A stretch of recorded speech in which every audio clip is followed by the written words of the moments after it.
Good, happy Saturday morning, December 28, 2019. I'm Riley King, and welcome to the Riley King Newscast, right here on the Riley King Network. Let's begin. We have a lot of news to get to this Saturday morning, so let's get started. First up, Goffstown homeowner wants neighbors to be aware after bullet hits house. Nobody was injured. Let's take a listen to that video from WMUR News 9, Siobhan Lopez.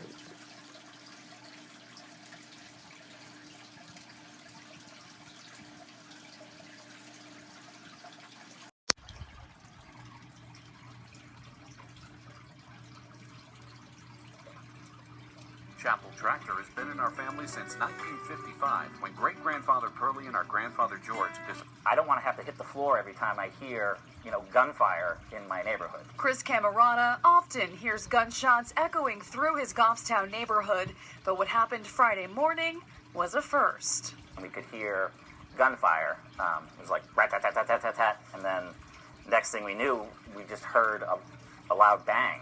He and his wife were in the living room just feet away from the wall where the bullet became lodged. He says the police officer who responded told him, had it come through the window, it could have been much worse. What if that had been higher? Could that have hurt somebody? And he kind of looked at me and said, well, it just went through your wall.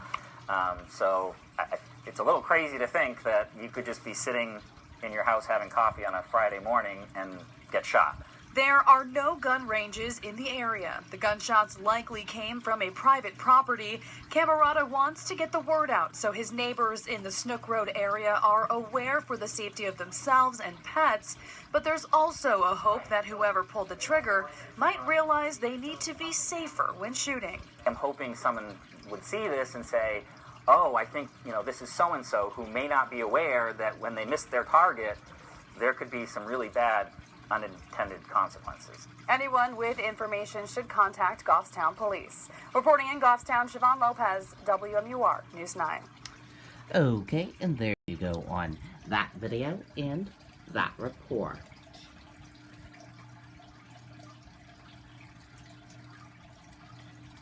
Possible burglary under investigation at Spofford Post Office. U.S. Postal Inspectors work with Chesterfield Police Department on investigation. Let's take a listen to that video from WMUR News 9, Jessica Moran.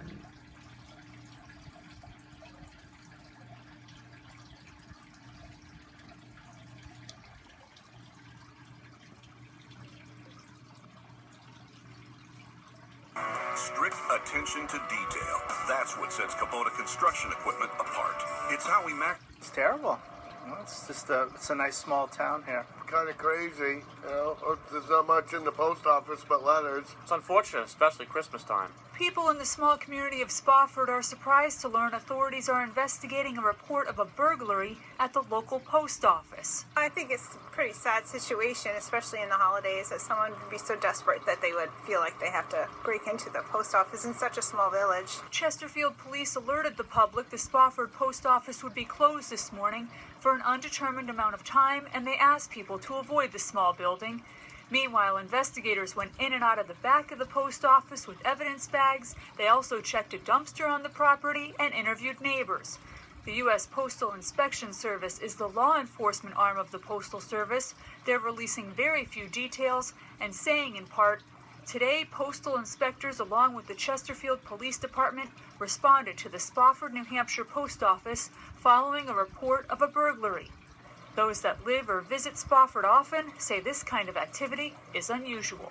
It's just like a sleepy little, very close community where everybody knows your neighbors, so this is kind of like, really? Never had a problem. Just have great confidence in, being able to leave your doors open at night. It's not a big deal. And the Postal Inspection Service would only add the investigation is ongoing, and they won't be providing more details at this time. Live in studio, Jessica Moran, WMUR News 9. Okay, and there you go on that video and that report.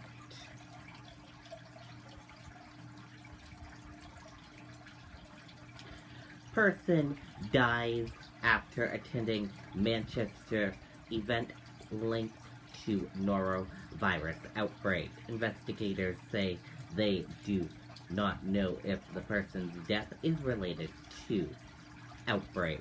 Let's take a listen to that video from WMUR News 9, Mike Cherry.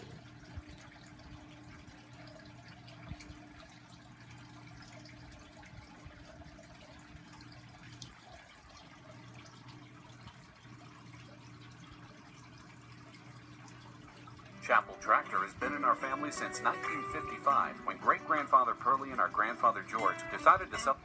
The State Department of Health says it has completed its investigation into a norovirus outbreak that happened the day before Thanksgiving at the Puritan Backrooms Conference Center in Manchester. Certainly it's a possibility that there was someone who either worked while ill or someone who attended the event who was ill and could have been a source of illness. 18 of the 46 attendees became ill.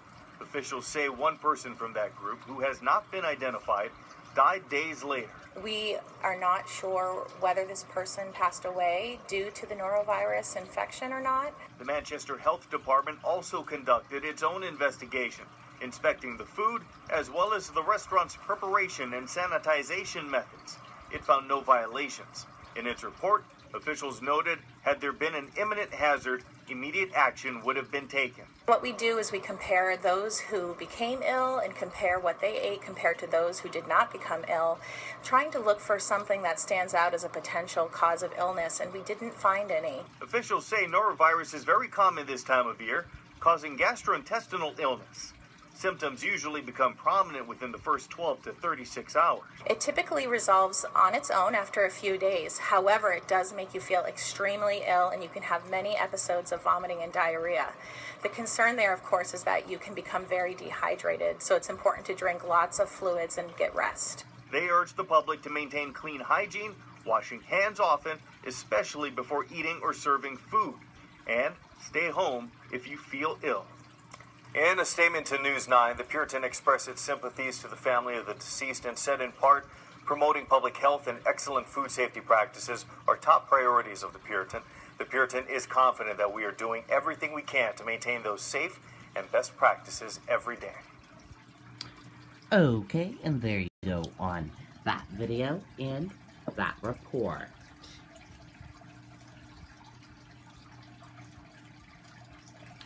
And now let's take a look at your 2020 New Hampshire candidate tracker for today. And we have a few candidates in New Hampshire today. Tulsi Gabbard, she's in New Hampshire today. She has a town hall at White Birch Catering in Hudson, New Hampshire at 4 o'clock p.m. Bernie Sanders has 4 events today in New Hampshire. His first event, Health Care Affordable Town Hall, at the Dover Lodge of Elks 184 in Dover, New Hampshire at 12 p.m. His second event, Environmental and Corporate Grade Panel at the Timberland Performing Arts Center in Plastown, New Hampshire at 3 p.m. And his third event, Democrats Town Hall at Concord High School in Concord, New Hampshire at 6 o'clock p.m. And those are the 2 candidates that are in New Hampshire today.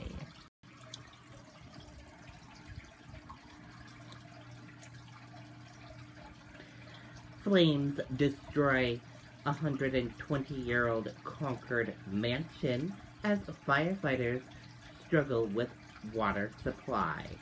Home valued at $2.9 million, records show.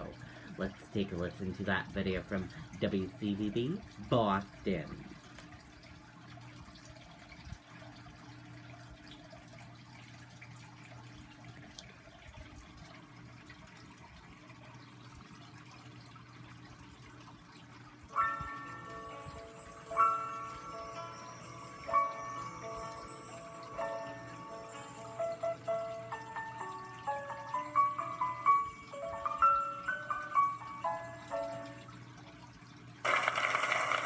Flames took over this historic Concord mansion. Windows burst, giving in to the fire that started burning this morning. See, it got away from us. Water pressure, a major problem at the home at the top of Fair Hill Haven Road. This is in an elevated area that just never had hydrants built in the area, and it is what it is. Concord firefighters forced to call in the help of tanker trucks from Stowe, Carlisle, and Boxborough. All day, they brought in thousands of gallons of water at a time. It's a large house, and as you can tell, it's in a remote area, so we're trying our hardest. The crews are doing a great job, but this is where we are at this time. According to town records, the 6,500 square foot home was built in 1899 by Charles Francis Adams III, a descendant of President John Quincy Adams. I was in there probably 25 years ago, something like that, and it's a beautiful house, and it's a shame to see the damage that's going through there. Now it is owned by retired attorney Kathleen Meyer. Devastating. Beautiful old house overlooking the river. So it's really sad. Meyer and her husband were not home when the flames broke out this morning. Neighbors who have long admired the stately mansion say it is sad to see it lost to fire. It's just a shame. And according to town records, the home is valued at nearly $3 million. Again, it is a total loss. Coming up at 6, we're going to talk more about the issues with water, getting water onto this fire and the lack of water pressure up here, and also the investigation into how this started and moved so quickly. We're live in Concord. I'm Mary Salata, WCVB News Center. Okay, there you go on that video and that report.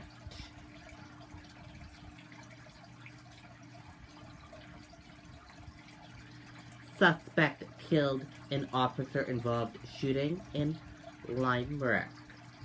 Let's take a listen to that video from WMKW News 8 Maine.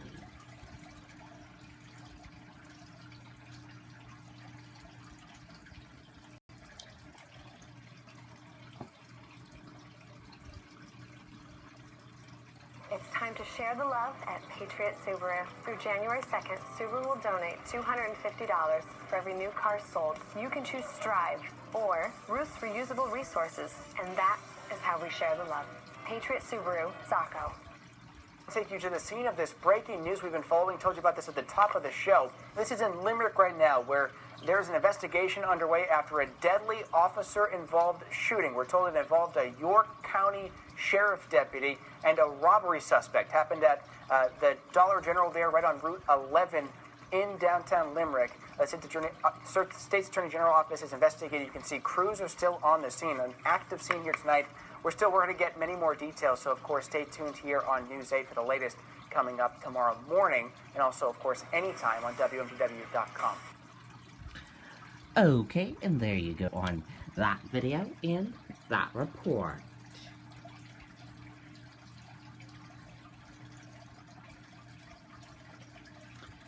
Video seals from Eddie Gallagher's platoon described him. Let's take a listen to that video from ABC News.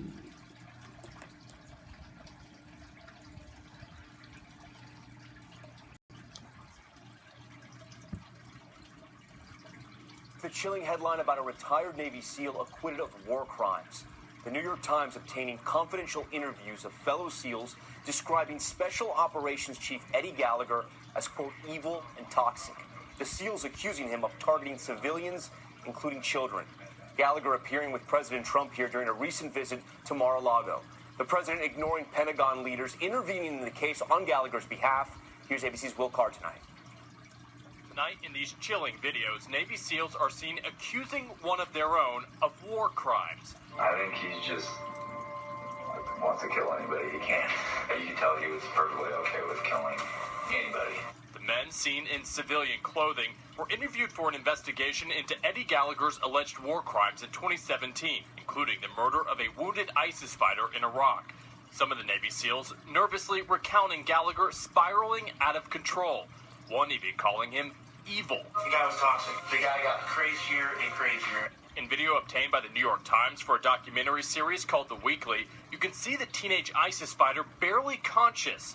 Gallagher is then seen crouching over the injured teen with his medic bag. Then a hand reaches up and turns off the helmet camera. One of the SEALs describes what he saw next. All of a sudden, it would just start stabbing the dude probably 2 or 3 times. It was just like a stab about right here, just in a few times. But during Gallagher's trial, that SEAL Corey Scott dropping a bombshell, claiming he killed the teen, not Gallagher. Gallagher was then found not guilty of the most serious murder charges, although he was found guilty for posing in these pictures. One a group shot of what's called a deer kill picture. In another, you can see Gallagher proudly holding the deceased teenager's head up. Is there any doubt in your mind that these are war crimes? No. President Trump repeatedly offering support to Gallagher, even intervening when he was about to lose his Navy SEAL pin and possibly his pension.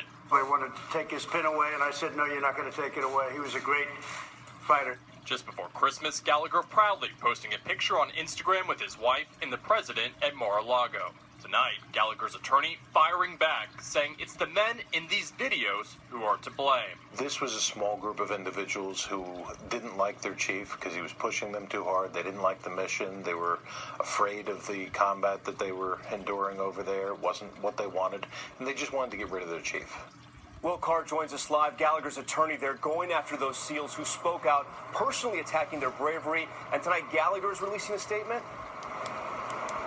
That's right, Tom. He says that he was initially surprised and disgusted when he saw those videos, but says when he thought about it for a while, he did not think those accounts could hold up under tough questioning. Tonight, he points to his acquittal as his vindication. Tom.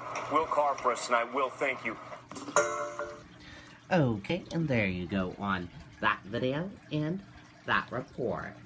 And that is it for this Saturday morning edition of the Riley King Newscast right here on the Riley King Network. I hope you all enjoyed watching. Have a great rest of your Saturday. I'll see you back here later on today for another newscast. And I'll have a news report coming up in a little bit. Goodbye, everyone.